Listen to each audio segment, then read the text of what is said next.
안녕하십니까 구독자 여러분, 그리고 이 영상을 보는 모든 분들께 인사 전합니다. 제가 며칠 전에 올린 영상에서 살면서 정말 중요하지만 좀 미뤘던 것들을 한 번씩 바꿔보자 라고 몇 가지 말씀드렸는데, 그 중에 건강이죠. 아무리 강조해도 지나치지 않는 것은 바로 건강입니다.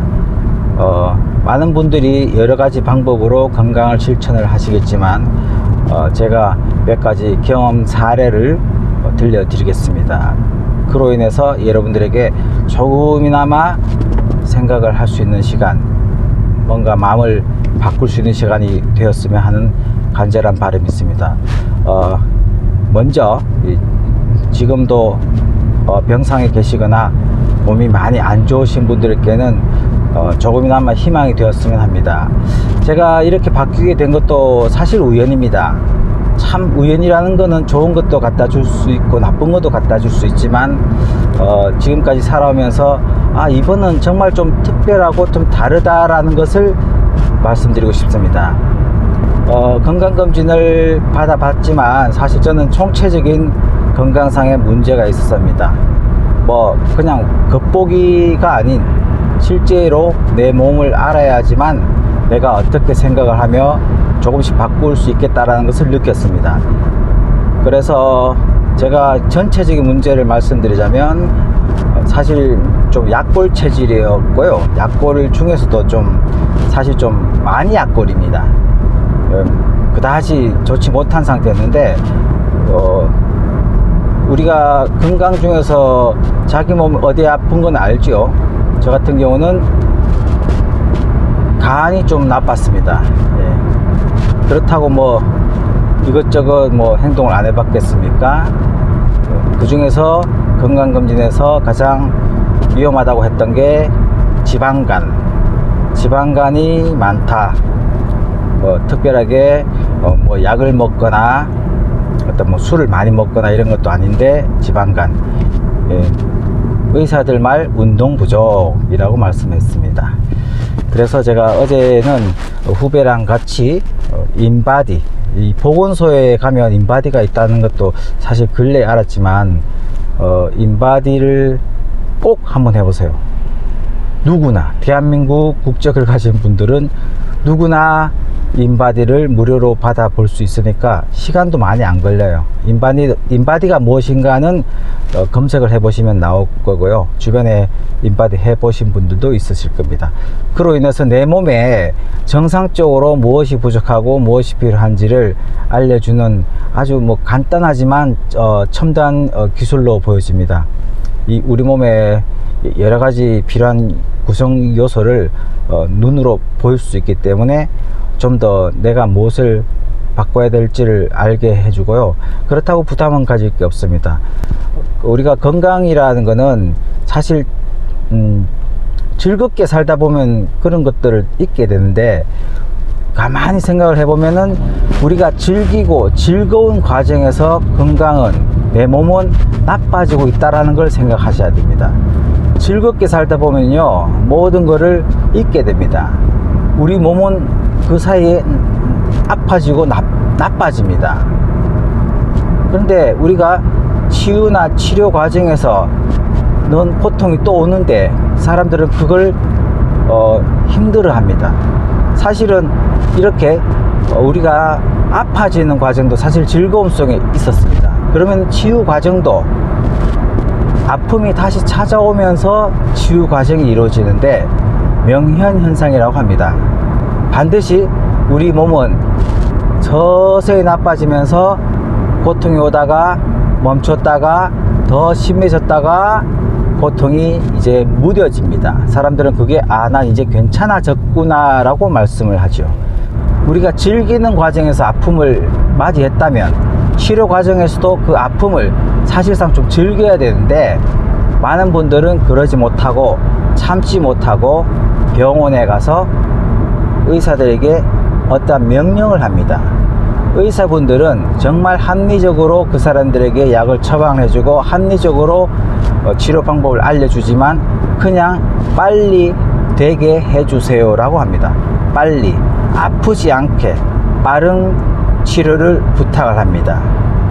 그 빠른 치료라는 것은 사실 우리 몸에는 굉장한 독을 주입한다는 거죠.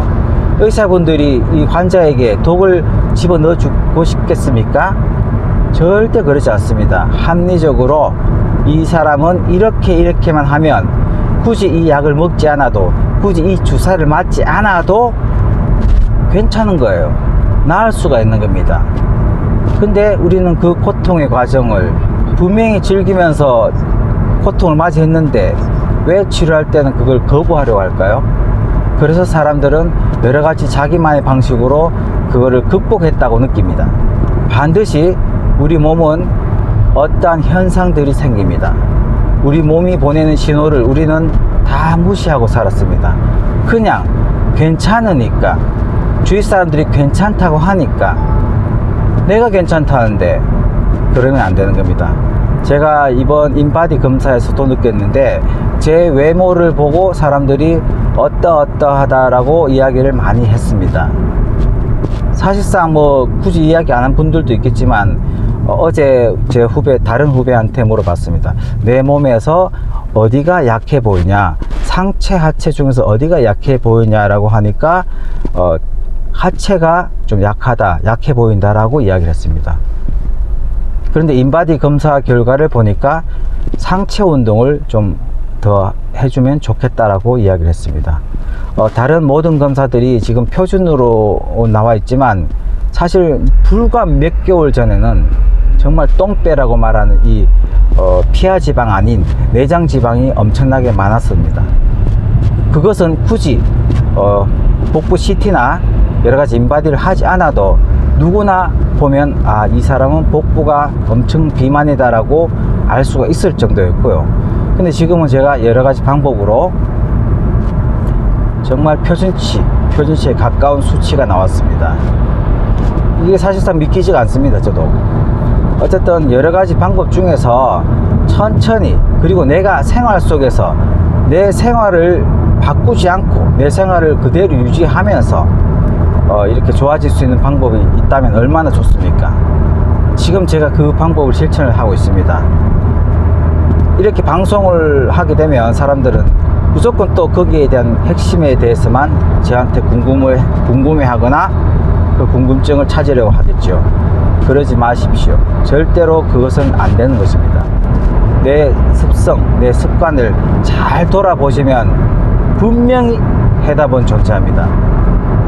외부에서 찾으시면 안 됩니다. 많은 의사분들이나 유명하신 분들이 이 몸의 건강에 대해서 이야기를 많이 합니다.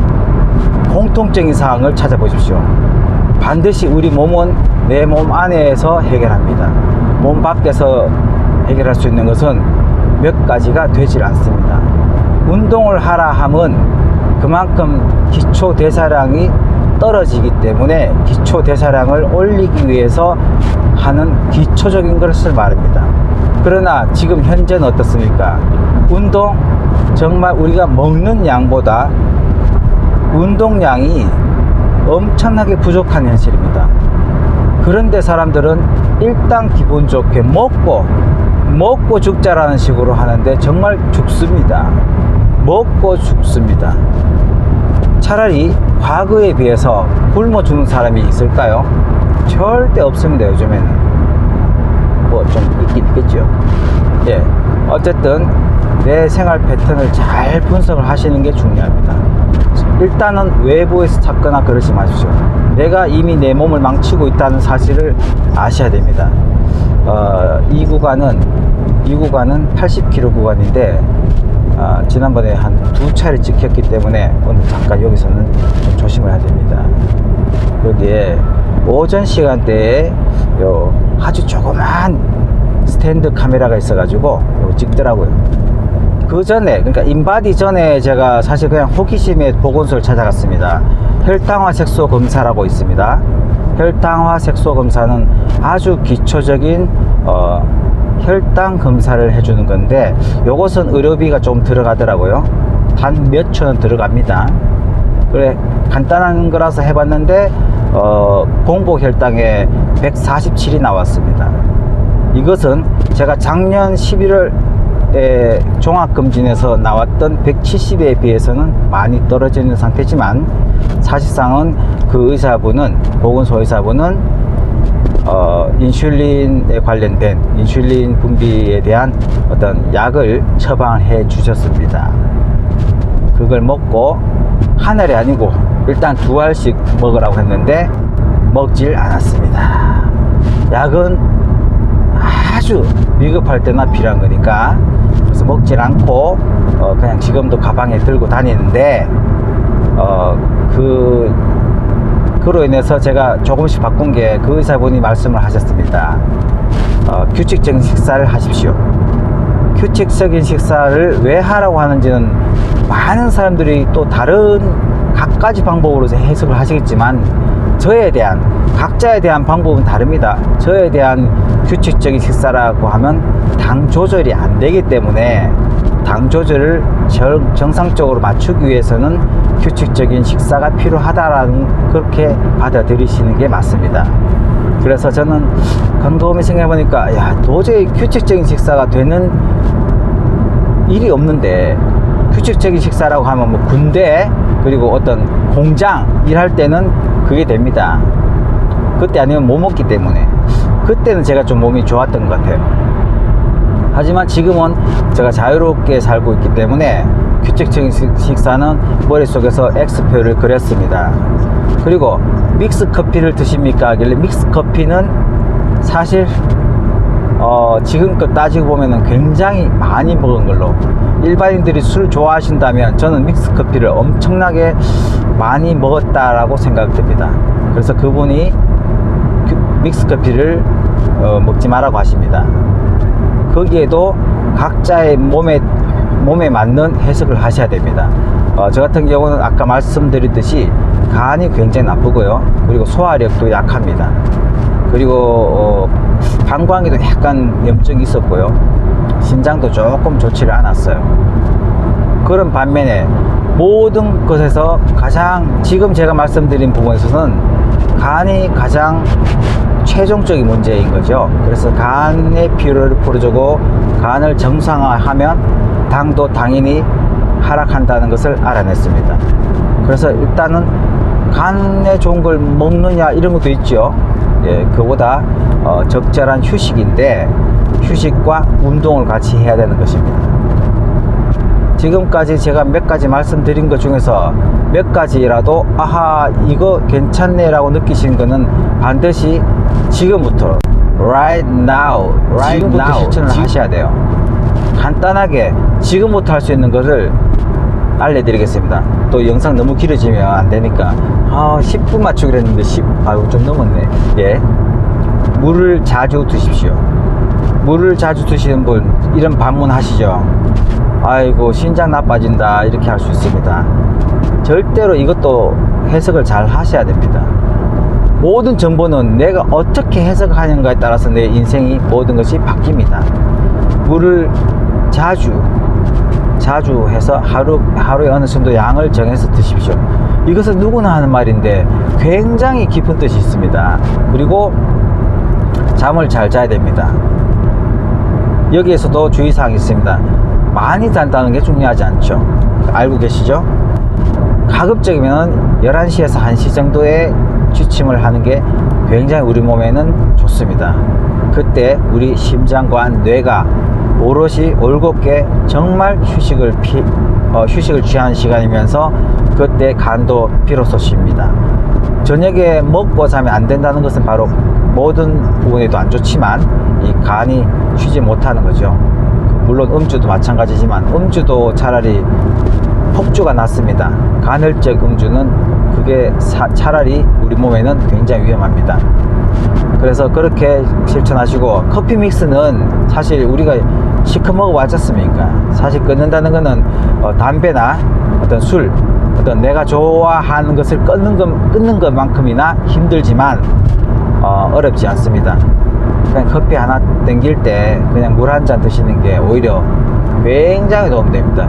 혈당 떨어지시는 분들은 그거 말고도 믹스 커피 말고도 당을 올릴 수 있는 안전한 방법이 또 인터넷 찾아보면 나오니까 그 방법을 선택하십시오.